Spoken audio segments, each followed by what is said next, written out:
je ne voudrais pas me rabaisser au niveau des étudiants, au niveau des universités.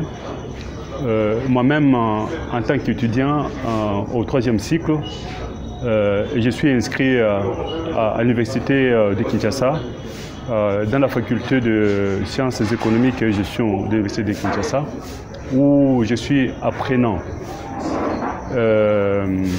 Il y a donc des préalables pour devenir un étudiant. Donc je me considère comme un étudiant. Il faut avoir donc payé le droit d'inscription dans cette université pour être accepté comme étudiant, et puis par après donc le frais. Alors les polémiques tout autour de pénalité ou pas pénalité, ça dépend d'une université à une autre. Moi, en tant qu'étudiant au 3e cycle, le délai pour payer donc les frais ont été fixés par donc le département et la faculté. Et sans quoi, si vous dépassez donc ces délais-là, vous risquez soit d'annuler votre inscription ou soit de ne pas donc présenter votre mémoire. C'est ainsi, je prends un exemple sur moi-même, que on nous a donné les délais jusqu'au le 30 décembre, afin de s'acquitter totalement de tous les frais et de déposer dans les mémoires pour dans les fonds. Si après aujourd'hui, je n'ai pas déposé, cela signifie qu'au mois de janvier, quand je vais donc défendre, il y aura une certaine pénalité. C'est-à-dire que je vais payer le frais, et comme exigé par le département, puis par après, il y aura un forfait que je dois donc payer, que vous appelez pénalité. Oui, alors vous avez suivi, il y a eu, c'est pas un vrai ou faux étudiant qui a déclaré devant le chef de l'État lors de son séjour au bassin oriental qu'à l'université officielle de Mbuji-Mayi, il y a pénalité et si c'est fixé à 12 heures, à 11 heures payés, on annule la session. Est-ce que vous pouvez dire que c'est une faute commise par les comités de gestion ou ils sont dans leurs droits?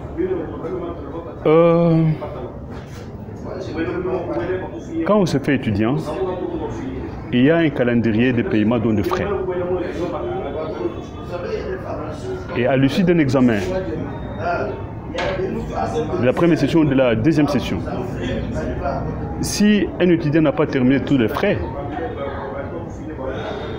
il n'a pas droit à présenter les examens.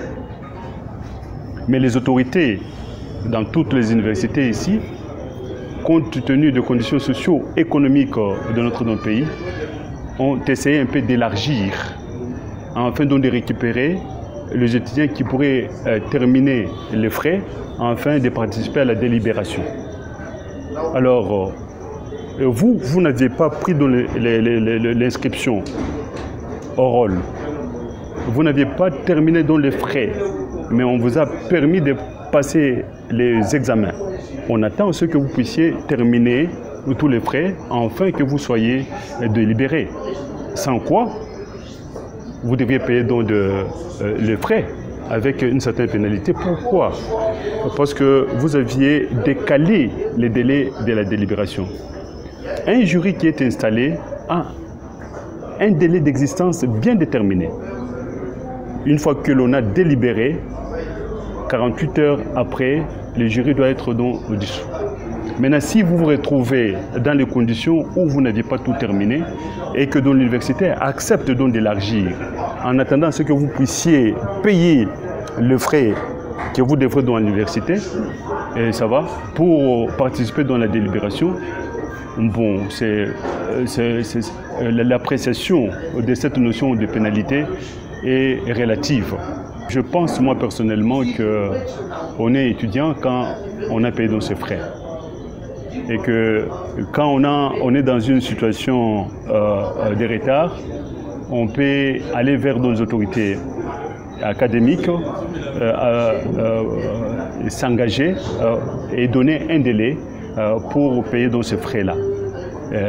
Au-delà, si le jury est déjà constitué et si la délibération est déjà donc faite, on peut donc crier 1000 fois. Le vade-mecum est clair. 48 heures après la délibération, le jury est censé être donc dissous.